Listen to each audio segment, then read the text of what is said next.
গ্রামের ছেলেটি দেখেন কত কষ্ট করে ও লেখাপড়া করতেছে। ও কলাই ভেলাই করে এইখান দিয়ে কিন্তু পারাপার হয় প্রতিদিন। ও দেখেন কিভাবে এই কলাই ভেলা করে এই পাশে আসতেছে ওই পার থেকে। তুমি কোন স্কুলে পড়ো?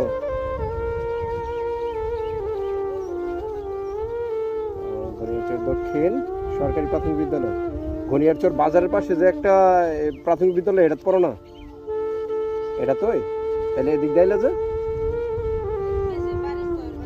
ও তুমি চয়ের বাড়ি, মানে ওই চকের বাড়ি, এই বাড়িগুলোর মধ্যে মানে তুমি বসো, এই বাড়িটিতে থাও। আচ্ছা, ওদের বাড়ি হলো যেটা, ওইখান থেকে পারাপার হয়ে এদিক দিয়ে আসো। তো ভয় লাগে না তোমার কলার বেলা দিয়ে যে আসো প্রতিদিন? হ্যাঁ, নাম কি তোমার?